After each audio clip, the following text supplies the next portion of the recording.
Tonight on 7:30, Offside, did SBS Sport drop the ball on its World Cup coverage? Things started to change for me when I began writing pieces that were critical of the Australian World Cup bid. SBS has long prided itself on being the home of soccer coverage in this country. But 7:30 has spoken to people within the sports department at SBS who claim that football fans aren't getting the full story. Journalists and columnists allege they've been under pressure to write pieces supporting Australia's World Cup bids. They say some of the pressure has been coming from veteran broadcaster Les Murray, the editorial supervisor at SBS Sport and a member of FIFA's Ethics Committee. Kerry Ritchie reports.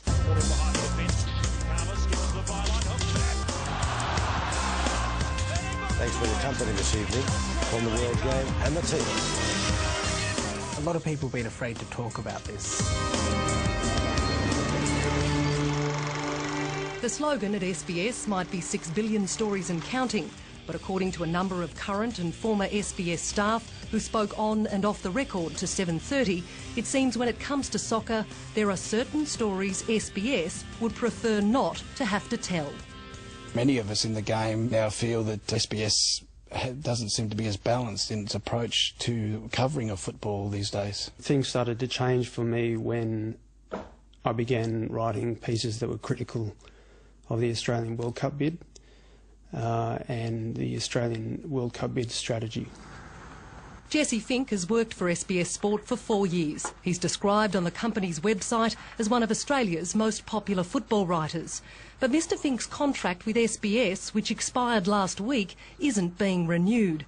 Jesse Fink says he hasn't felt able to write freely.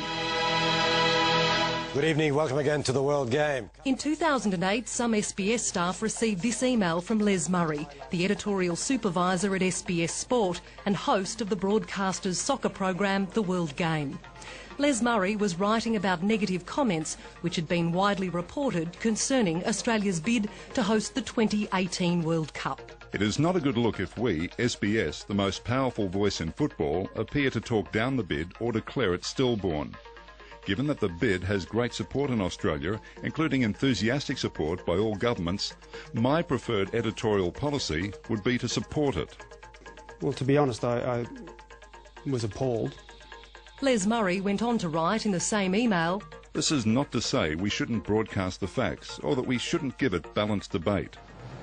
We now know Australia pulled out of the contest for 2018 and spectacularly lost its bid for 2022 at a cost of around $46 million to Australian taxpayers. SBS has been using its own taxpayer money to suppress criticism of that bid.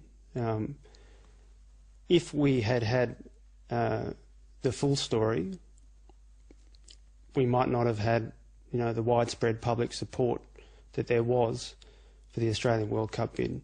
SBS refutes the suggestion that Les Murray instructed SBS staff to have no regard for impartiality in relation to the Australian bid to host the World Cup, nor did he instruct staff to report negatively on other nations' bids. Les Murray would not be interviewed by 7:30, but he strongly denies any impropriety. Jesse Fink says Les Murray, who's also a member of the FIFA Ethics Committee, suggested to him that he write a piece on the United States bid. I received an email from Les Murray telling me that he couldn't write a story himself, being a member of FIFA's Ethics Committee, but, quote, "You may want to respond to this Galati clown in a blog." And Sunil Galati was the president of the US Soccer Federation. And I humoured Murray, but I never wrote the column. SBS refutes the suggestion that Les Murray's position on the FIFA Ethics Committee conflicts with his position as SBS's editorial supervisor, Sport. Mr Fink, during his time with SBS, has expressed a range of views on matters relating to FIFA, the FFA and football generally, none of which were curtailed at the direction of Les Murray. The ABC acknowledges stories written by Mr Fink, Mr Murray and others and published by SBS which are critical of the FFA and FIFA. David Corrin works as a freelancer at SBS. He's been there for 5 years covering soccer for the World Game program and for SBS News.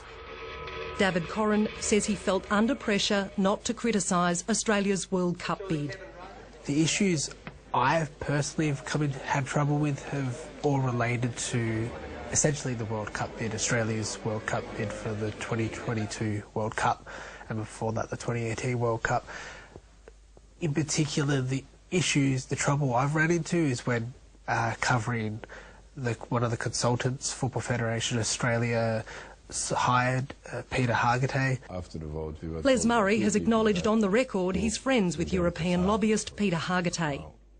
David Corrin says when he wrote a piece for the online blog site The Raw, questioning why SBS Sport had done a positive profile piece on Mr Hargitay when others were criticising his employment by FFA, he received a scathing email from Les Murray accusing him of publicly discrediting SBS. It was interesting because one of the things that was said to me was, well, if you have these things to say, we want to keep them in-house. You do them through SBS. What would concern me if I was an Australian taxpayer would be the friendship between Peter Hargitay and Les Murray. Les Murray propped him up. Football agent Chris Tanner suggests there may be good reasons why Les Murray doesn't want Peter Hargitay discussed. Les Murray openly admitted that he introduced Hargitay to Frank Lowy and FFA, and with the controversy around that appointment of Hargitay and other consultants, maybe that's an area they don't want to touch. He says SBS has a lot at stake. It's possibly looking to rebuild a relationship with Football Federation Australia, possibly with A-League rights coming up down the track. And certainly as far as FIFA's concerned, one could only presume that Les Murray's role at FIFA and Les Murray's role at SBS create some form of positive relationship between the two. In 2009, Les Murray sent out another directive to some staff while warning them to take care using a particular source who'd been criticising FIFA committee member Mohammed bin Hammam. Another thing to consider is that, as commercial partners to FIFA, we are not, as an organisation, permitted to defame FIFA officials. Last month, following a scandal over bribery allegations, Mohammed bin Hammam withdrew his bid for the FIFA presidency, leaving one candidate, the incumbent Sepp Blatter, to be elected. Je vous remercie. Merci beaucoup. UK-based investigative journalist Andrew Jennings is well known for his reports on alleged corruption within FIFA and before that the International Olympic Committee. I think Les Murray's directive to the SBS staff smacks of North Korea. It smacks of the Stalin world where journalists were told what they could and couldn't report. What is so bad is that it's taxpayer funded. Despite the allegations of corruption dogging FIFA, Jesse Fink says he's received numerous emails from SBS managers telling him to stop covering the politics of football because readers are tired of it. Jesse Fink says the final straw was when a piece he wrote about the FFA was sent by his editors to the FFA for fact-checking before it was published. I was utterly flabbergasted by it. I've never heard of anything like it. For me, that said everything about the lack of independence at SBS. This blog was sent to FFA for fact-checking, not for approval. It is not normal practice for SBS to ask the FFA to approve any editorial. Jesse Fink expects speaking out now will have consequences. And SBS says it has clear editorial codes and guidelines covering potential conflicts of interest. And it says in relation to Les Murray's position with FIFA, those guidelines have been followed. Kerry Ritchie reporting.